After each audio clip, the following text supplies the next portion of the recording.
Le dossier du jour nous présente au menu l'OGEFREM, l'Office de gestion de fret multimodal, cette entreprise publique qui a connu de hauts et des bas. On en parle avec Judith Piombo qui revient sur la petite histoire, mais également sur les grandes réalisations au sein de cette entreprise publique. Judith Piombo qui fait déjà son entrée, avec elle nous allons revenir et en consultant même l'histoire. Judith Piombo, bienvenue. Merci. Alors on va commencer déjà avec des précisions sur l'entreprise. Beaucoup de ceux qui nous suivent ne savent peut-être pas pourquoi l'OGEFREM, que dire de l'OGEFREM, la petite histoire, le parcours, qu'est-ce que l'on doit retenir? Alors si on doit en parler brièvement, l'Office de gestion du fret maritime a été créé par l'ordonnance numéro 80/256 du 12 novembre 1980 et donc elle a été comme ça transformée en un établissement public à caractère administratif et technique doté d'une personnalité juridique.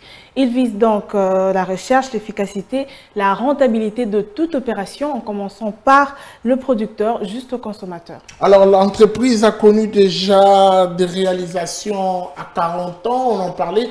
Je suppose que c'était déjà vers les années 2020. Qu'est-ce que l'on doit principalement retenir de ces grandes réalisations à la tête de cette entreprise? Alors, tel que vous l'avez dit, bien sûr, dans le parcours de l'OGEFREM, il y a eu plusieurs réalisations à l'actif de cette entreprise qui est comme ça le bras séculier du gouvernement en matière de fret. Et il y en a 16 au total des plus grandes réalisations, mais nous n'allons citer que quelques-unes, en commençant bien sûr par la mise en place de l'OGEFREM en tant que structure fonctionnelle et opérationnelle. C'était entre 1980 et 1982. On parle aussi de la conception par l'OGEFREM et sa proposition au gouvernement du système de guichet unique, et ça c'était en 1987. Voyons aussi l'OGEFREM qui a aussi réussi à faire plier le bloc compact dans toute la puissance des armements, notamment par la réduction des coûts des transports en faveur des importateurs zaïrois à l'époque. La quatrième réalisation majeure qu'il convient d'épingler est la résistance couplée à la victoire face à la menace de suppression de l'OGEFREM par l'institution Bretton Woods, à l'occurrence du Fonds monétaire international et de la Banque mondiale.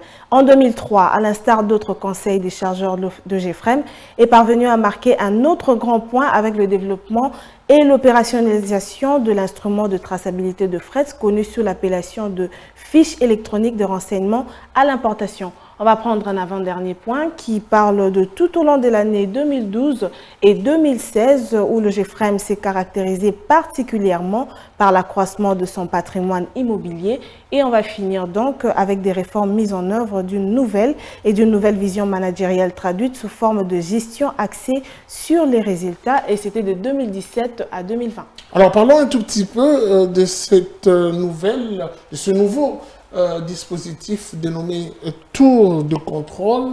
On en a entendu parler, on aimerait bien avoir des précisions. Alors, selon plusieurs analystes, déjà la gestion du fret ici en République démocratique du Congo constitue un réel ou un véritable casse-tête pour le service public de l'État en la matière et les différents entrepreneurs. Voilà pourquoi on a mis en place ce dispositif, et d'après le directeur général de l'OGEFREM, il assurera la traçabilité de toutes les importations, garantira la couverture de toutes les exportations et pour finir assurera donc en temps réel le monitoring du système de suivi des cargaisons.